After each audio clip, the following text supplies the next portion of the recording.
nós imaginamos que pode vir a acontecer, diante daquilo que nós pensamos que está acontecendo, mesmo que não esteja. Então, quando nós interpretamos uma situação, mesmo que a nossa interpretação não corresponda à realidade, essa interpretação pode nos gerar ansiedade. Mas a ansiedade, ela não é um problema. Aí quem sente aí muita ansiedade vai dizer assim, olha, você está um pouco enganada, porque na minha vida ela é um problema sim. Mas assim, a ansiedade em si, ela é algo natural. Todos nós sentimos e nós precisamos sentir. Por quê? Porque a ansiedade tem um propósito, ela serve para alguma coisa. E ela serve, em muitos momentos, para nos preparar para algo que está para acontecer. Então, por exemplo, eu fui convidada para dar essa palestra aqui. Se eu não me sentisse nada ansiosa em relação a essa palestra, eu provavelmente não iria me preocupar em me preparar. Em preparar o que é que eu ia falar, em preparar um slide, em me preparar, né? Escolher o que é que eu vou vestir, escolher como eu vou falar. Se eu não me sentisse nada ansiosa para essa palestra, provavelmente essa palestra seria, né, um fracasso. Porque eu ia vir aqui, falar o que desse na minha cabeça e seria algo que não iria, de fato, esclarecer para vocês o tema que eu estou tentando trazer. Então, a partir do momento que eu me sinto um pouco ansiosa para a palestra, eu penso, olha, a palestra está chegando, eu preciso me preparar. O que é que eu vou precisar? Quais conceitos eu vou abordar? Eu vou ou não vou utilizar slide? Então, para uma viagem, por exemplo, se eu não me sinto nada ansiosa para a viagem, quando chegar no meu destino, eu vou abrir a mala e eu vou perceber que faltou um monte de coisa. Porque eu não parei antes para pensar no que é que eu ia levar, no que é que eu ia viver naquela viagem. Então, como é que eu ia me preparar para levar o que eu precisava se eu não me sentisse nada ansiosa para a viagem? Então, a ansiedade ela tem esse propósito de nos preparar para algo e, em algumas situações, também de nos proteger. Quando eu estou numa situação de perigo, que eu começo a ficar ansioso, é o meu corpo me dizendo que aquela situação ali não é ideal para mim, que eu não estou confortável, então eu preciso sair daquela situação. Então, esse é o propósito da ansiedade. Agora, a ansiedade pode se tornar uma doença? Pode, né? A ansiedade ela pode se tornar patológica, que é o termo que nós damos a algo que já está nesse caracterizando-se, né, como uma doença. A ansiedade pode se tornar patológica dependendo da frequência e da intensidade dos sintomas. E a gente vai ver um pouquinho dos sintomas aqui também. Mas, desde já, eu quero deixar claro que a ansiedade, quando se torna patológica, ela tem tratamento. A gente consegue cuidar dessa ansiedade, a gente consegue trazê-la de volta para níveis normais, que é essa que eu falei, essa ansiedade que eu falei, que tem um propósito na nossa vida. E aí nós vamos falar um pouquinho sobre os sintomas da ansiedade. Por favor, não façam um autodiagnóstico, né? A gente vai entender um pouquinho. Alguns sintomas psicológicos, eles acontecem mais internamente, mais na nossa mente, que é a sensação de apreensão, de preocupação, inquietação, irritabilidade. Fazendo um parêntese aqui nesse irritabilidade, às vezes você convive com uma pessoa, você mesmo, né? Se sente irritado o tempo todo e, assim, ninguém fez nada para lhe irritar, né? Tá tudo ali tranquilo, mas, assim, é uma irritação que não passa, né? E aí, quando a gente começa a avaliar direitinho, a gente percebe que essa irritação também é um sintoma de ansiedade. Você está se sentindo ansioso, você fica irritado o tempo todo. E aí, qualquer coisa que qualquer pessoa fala já é um problema, porque você já está naquele estado de tensão constante. Angústia, pensamento acelerado ou bagunçado, é quando você começa a pensar em uma coisa, e daquela coisa você sai para outra, e daquela coisa você sai para outra, e sai para outra, sai para outra. E esse é um loop infinito que, assim, só vai parar na sua cabeça quando alguém chegar para falar com você e lhe trouxer uma outra coisa para pensar. Porque se não chegar ninguém, se você estiver sozinho, você vai ficar ali nos seus pensamentos, um atrás do outro, sem parar. Então, esse também é um sintoma de ansiedade. Como também o foco em um único pensamento. Às vezes tem um assunto que está te deixando ansioso e você só pensa nele o tempo todo. Você está comendo pensando nele, tomando banho pensando nele, dormindo sonhando com ele, né? Vai trabalhar pensando nele o tempo inteiro. Vem para a igreja para limpar a mente e às vezes esse pensamento não sai da sua mente, nem na hora do culto, né? Falta de concentração, né? Falta de atenção, não consegue focar nas coisas que tem para fazer. Aí tem alguns outros sintomas que eu realmente não dava para colocar tudo, mas assim, esquecimentos constantes também, né?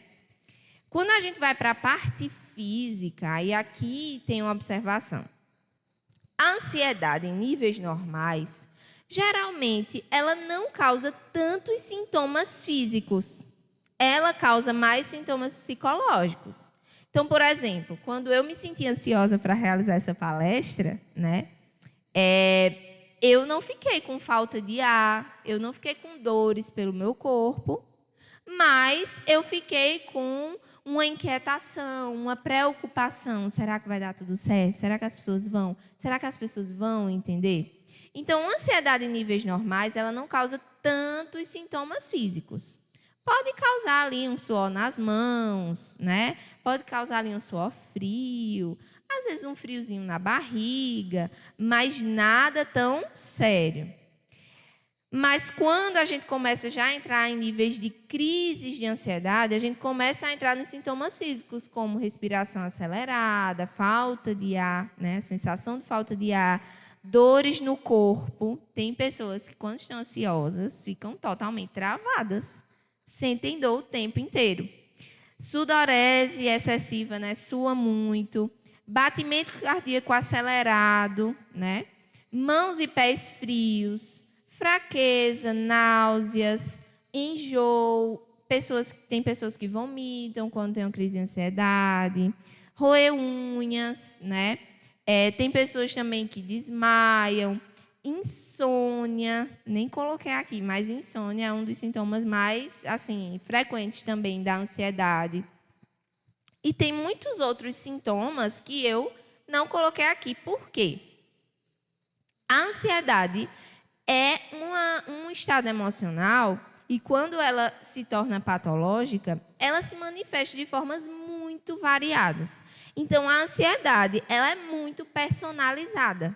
O seu jeito de sentir ansiedade pode ser diferente do jeito das outras pessoas. Aí, quando eu coloquei esses sintomas aqui, não significa que você vai sentir todos eles. Tem pessoas que vão sentir 2 ou 3, tem pessoas que vão sentir todos ou quase todos, né? Tem pessoas que vão sentir sintomas diferentes em momentos diferentes. Quando eu estou ansiosa desse jeito aqui, eu sinto isso. Mas quando eu estou ansiosa desse outro jeito, quando eu estou empolgada para uma coisa que vai acontecer, eu sinto isso. Mas quando eu estou passando por um momento difícil, eu já sinto esse outro sintoma aqui. E aí, por isso, a gente não pode descredibilizar o sentimento do outro, sabe? Às vezes você chega para uma pessoa e ela está falando, eu estou me sentindo ansiosa, porque eu não estou conseguindo dormir. E aí você vai dizer, não, mas olha, eu tenho ansiedade e eu durmo, então isso que você tem não é ansiedade, não, deve ser outra coisa, né? Não funciona dessa forma. O meu jeito de sentir ansiedade não é o jeito do outro. Os sintomas vão variar de uma pessoa para outra, certo? E aí, quando a gente fala de crise de ansiedade, é importante lembrar que a crise de ansiedade já é um sinal de que as coisas estão avançando. Uma ansiedade normal, ela geralmente não causa crises. Não causa momentos de desespero, momentos de perda de controle total. Quando você começa a ter crise de ansiedade, significa que tem alguma coisa acontecendo. Essa ansiedade ela já está ali escalando um pouquinho mais, agravando um pouquinho mais o nível, certo? E aí, quando a gente tem uma crise, que geralmente se apresenta com os sintomas físicos que eu falei, quando uma pessoa passa mal ao ponto de ir para o hospital e quando chega no hospital está tudo bem, era só ansiedade, porque é isso que muitas vezes as pessoas falam, né? Ah, não, era só ansiedade. Como se fosse pouco, mas não é pouco, né? Mas quando uma pessoa tem uma crise de ansiedade, muitas vezes ela não sabe o que fazer. Talvez alguns de vocês já passaram por isso. E aí, no momento da crise, a gente fica tão desesperado que a gente acha que aquilo não vai passar nunca. Quando a gente está tentando acalmar alguém, a gente não sabe o que fazer. Fica falando, calma, calma, se acalme, está tudo bem. Assim, a intenção é muito boa, gente, mas isso não ajuda, né? Não ajuda você dizer para uma pessoa, se acalme, se ela claramente não está conseguindo se acalmar, né? E aí eu trouxe algumas orientações mesmo do que é que se pode fazer na hora de uma crise.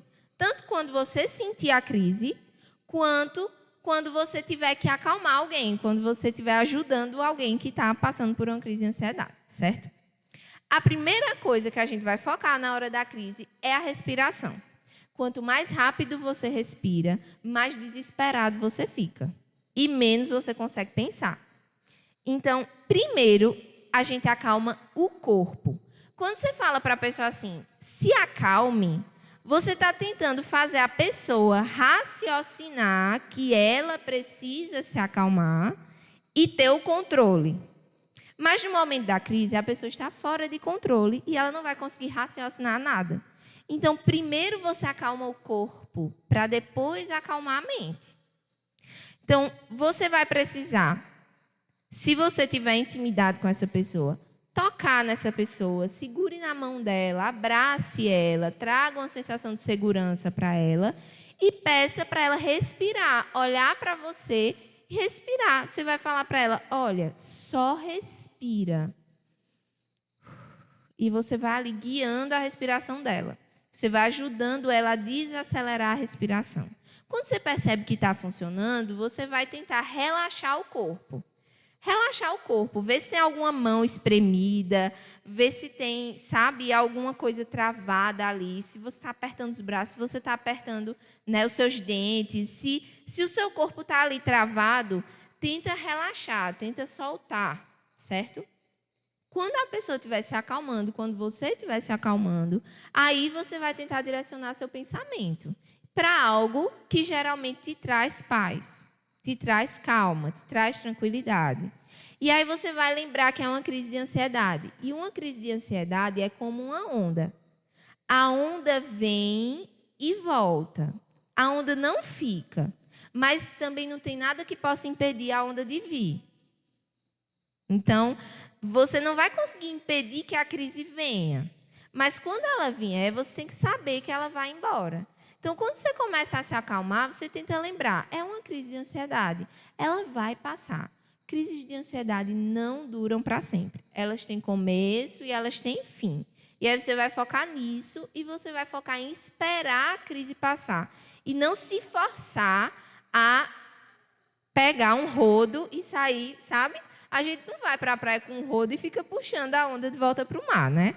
Então, às vezes, a gente tenta fazer isso com a nossa crise de ansiedade. Eu vou obrigar a minha crise a passar. Ela não vai passar, certo?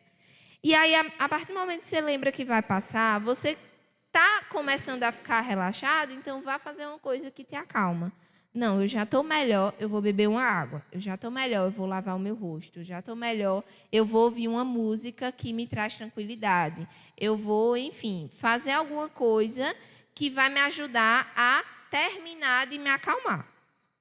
Então, de forma resumida aqui, chegou a crise, primeiro acalma o corpo, depois acalma a mente. Primeiro foca no corpo, depois foca na mente. Se você estiver ajudando alguém a se acalmar, não peça para a pessoa se acalmar, por favor. Mas aí, quando a gente fala sobre ansiedade, eu queria trazer um pouquinho para vocês um dos aspectos que mais geram ansiedade na nossa vida, que é a necessidade de controle. Quanto mais nós sentimos necessidade de controlar as coisas, as pessoas, os acontecimentos e até nós mesmos, nossas emoções, mais ansiosos nós nos sentimos. Então, a ansiedade ela vem de uma vontade de tentar prever o futuro, por exemplo. Tem uma coisa que está para acontecer e eu quero saber exatamente como vai acontecer. Ou eu quero pensar em todos os cenários possíveis para eu estar preparado para todos eles. Só que esse exercício, né, gera uma angústia, porque é impossível você prever o futuro, né? Tem uma frase que a gente usa muito, né, que o futuro a Deus pertence. Aí, muitas vezes, a gente fica querendo que o futuro pertença a nós, né? E a gente tenta prever, a gente tenta se preparar para um futuro que não está aqui ainda, e a gente fica angustiado, porque a gente se depara com um limite. Nós temos um limite. Chega um momento que você vai perceber que não importa quantas possibilidades você imagine na sua mente, você não tem como ter certeza de nenhuma delas, porque você só vai saber quando acontecer. E aí, tudo isso a gente faz numa tentativa de nos proteger. Eu quero estar pronto, eu quero estar preparado para o que quer que aconteça. Então, a nossa intenção é válida, mas esse é um modo de vida que nos gera ansiedade, nos gera angústia, porque é um modo de vida que faz a gente ir o tempo todo contra um limite. É como a gente ficar, como o pessoal fala, né?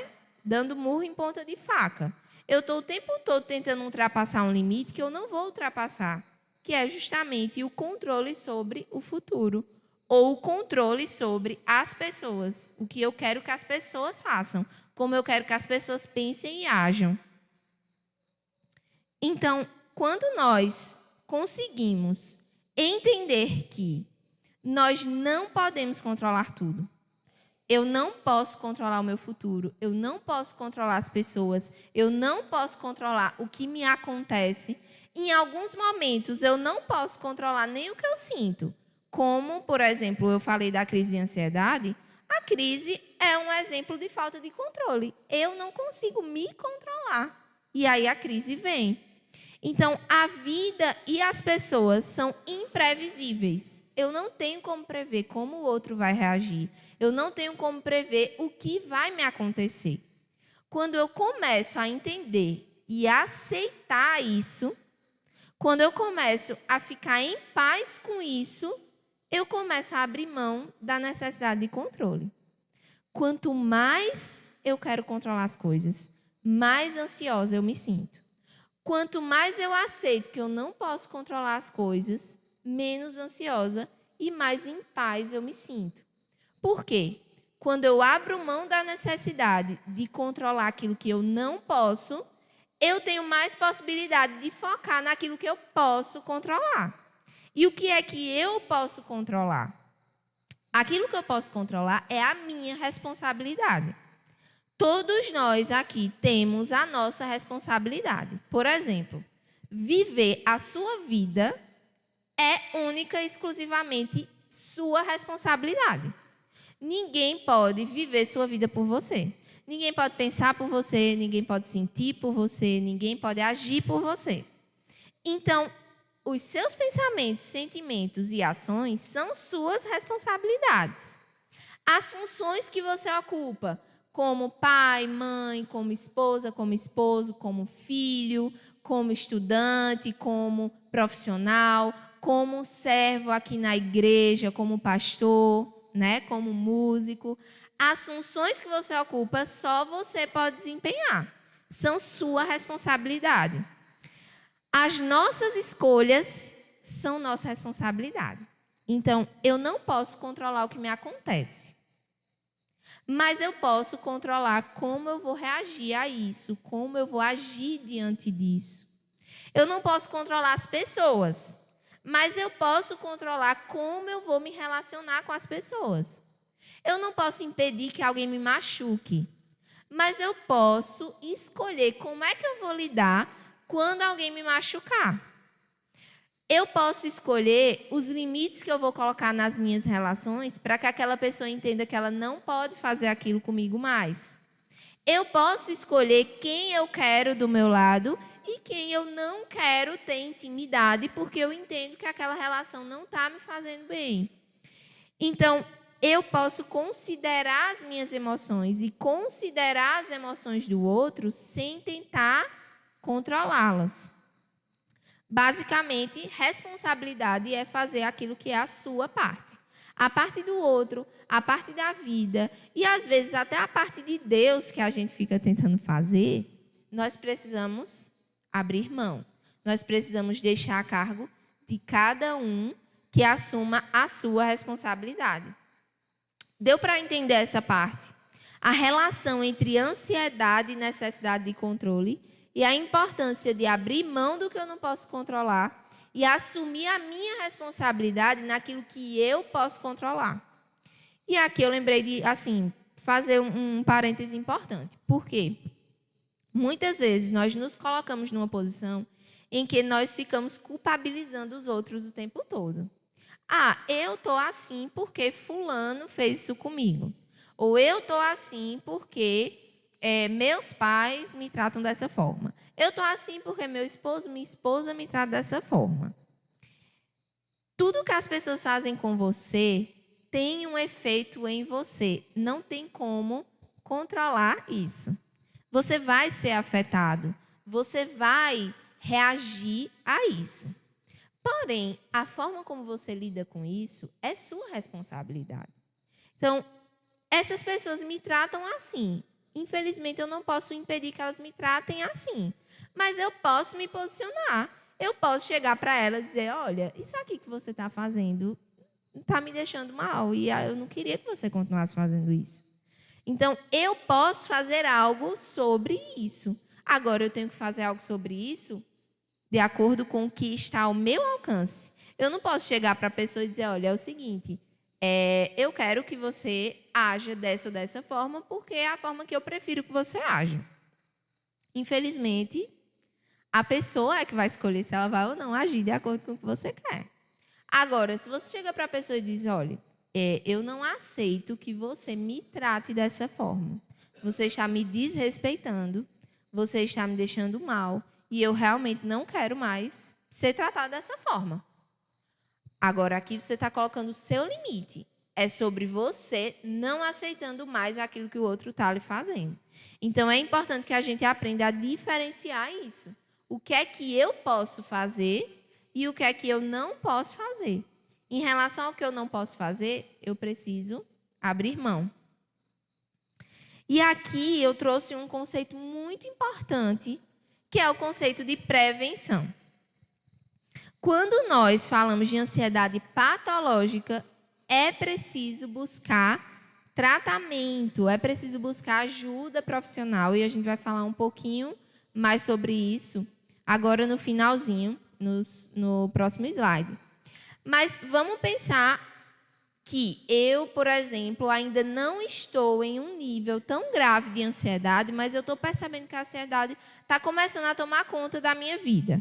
Ou eu percebo que eu sou um pouco ansiosa, não está me atrapalhando, mas eu tenho medo que isso se agrave. Então, o conceito de prevenção é muito importante, porque é mais fácil prevenir do que tratar.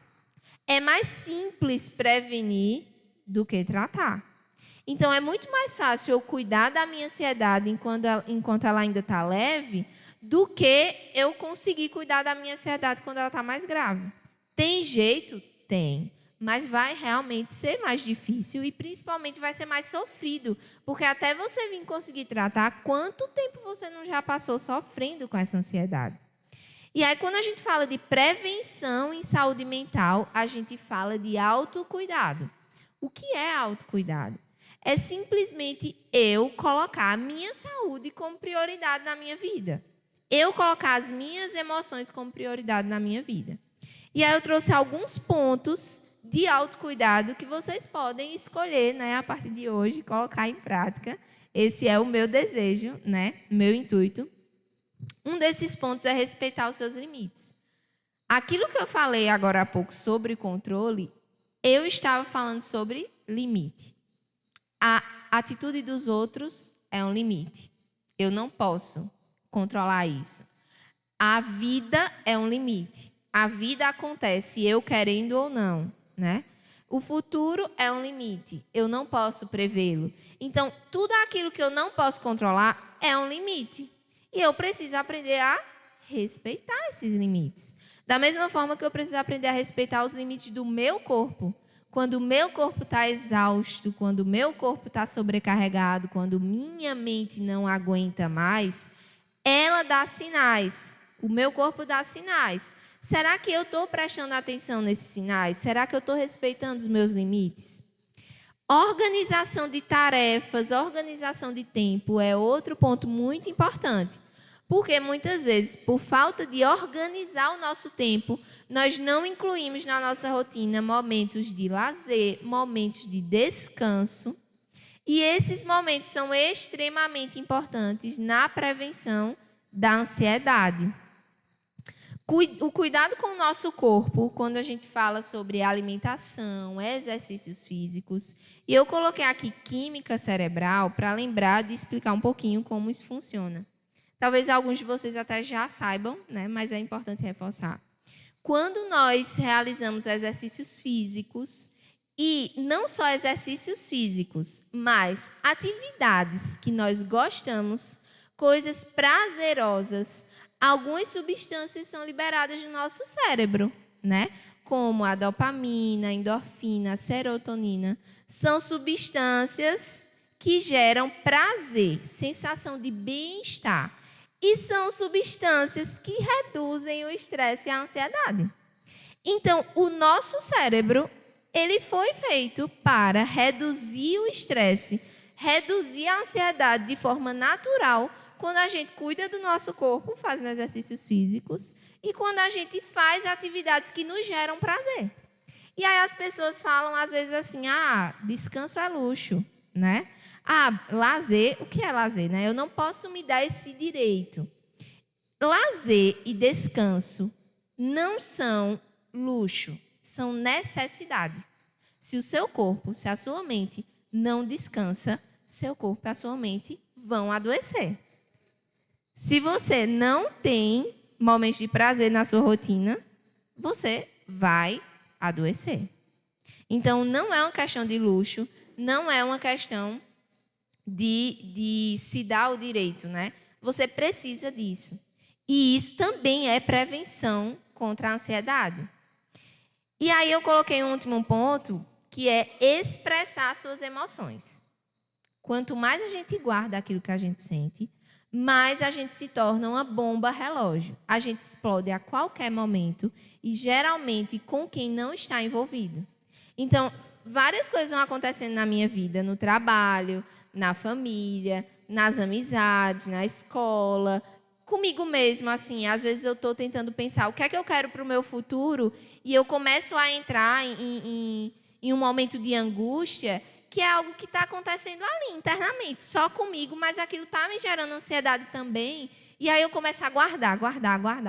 Eu não converso com ninguém, eu não paro para pensar, refletir sobre isso, eu não oro sobre isso, eu não coloco isso para fora de alguma forma.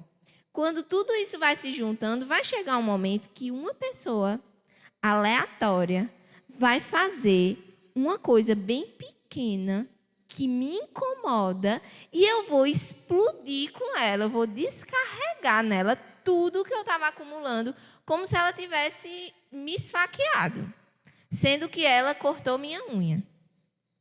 Deu para entender essas proporções?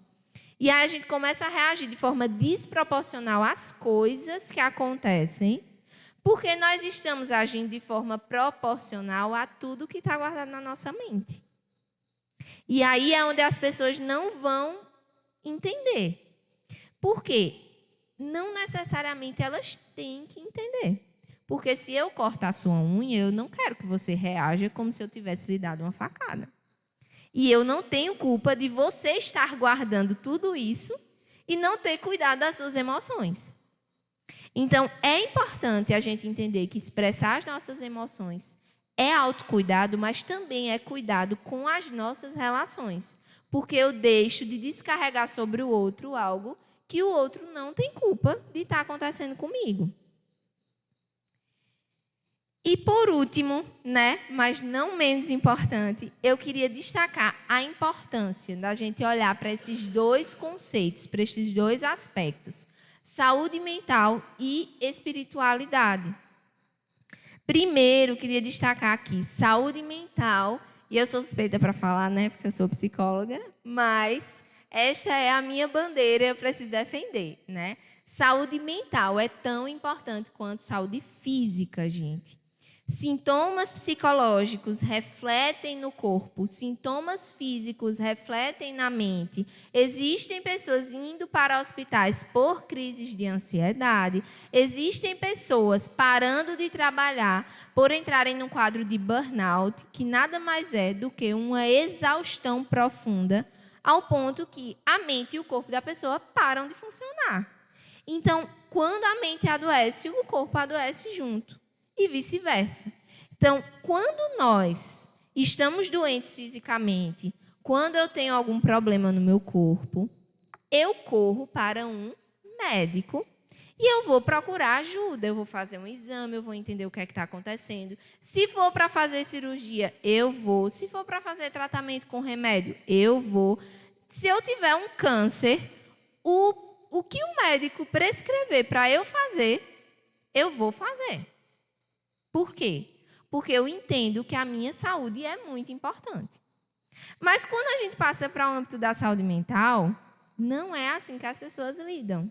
Porque elas acham que saúde mental muitas vezes é besteira ou não é tão grave assim. Eu consigo lidar sozinho, né? Eu consigo passar por isso, eu consigo superar isso.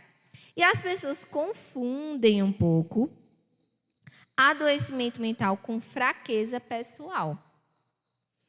E é importante que a gente separe isso. Adoecer mentalmente, adoecer psicologicamente, não significa que eu sou uma pessoa fraca. Todos nós estamos sujeitos a um adoecimento mental a qualquer momento. Então, não é fraqueza. Principalmente, não é falta de fé. Existem pessoas que têm uma fé muito sólida, muito forte e adoecem mentalmente. Não é verdade? E existem pessoas, né, que têm uma fé muito sólida e muito forte e são saudáveis. Então, fé não é termômetro de saúde mental, certo? Eu posso estar com a minha fé lá em cima, como a Bíblia diz, movendo montanhas, e eu posso estar, sim, com a minha saúde mental lá embaixo. Não é igualmente proporcional. Quanto mais fé eu tenho, melhor eu estou mentalmente. Não necessariamente. Porque existem alguns adoecimentos mentais que eles nos tomam de uma forma que nós não conseguimos impedir. E aí essa é a importância da ajuda profissional. Nós, enquanto psicólogos, também os médicos psiquiatras, nós estamos para ajudar você a passar por esse momento que muitas vezes você não vai conseguir sozinho. Simplesmente pelo fato de que às vezes você não sabe como fazer, o que fazer. Você não sabe que direção tomar.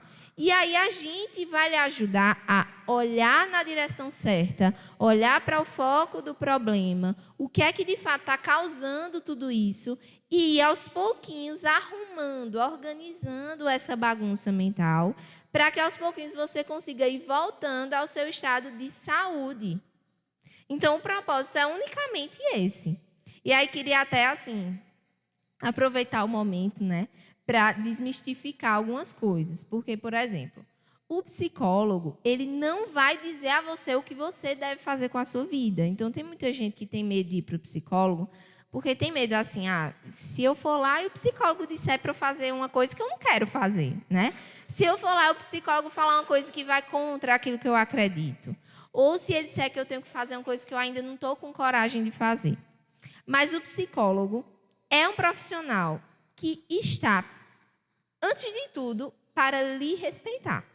Respeitar suas crenças, respeitar seus valores de vida, respeitar o seu tempo e respeitar as suas decisões.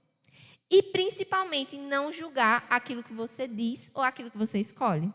Então, nós, enquanto profissionais, nunca vamos chegar para você para dizer, olha, você realmente tem que fazer isso aqui, porque, enfim, você tem que fazer e tem que fazer agora, né? Não é assim que funciona. A gente precisa ir no ritmo da pessoa. A gente precisa falar na linguagem que a pessoa entende. E a gente precisa, principalmente, deixar que a pessoa decida como ela quer lidar com aquilo que ela enxerga na terapia.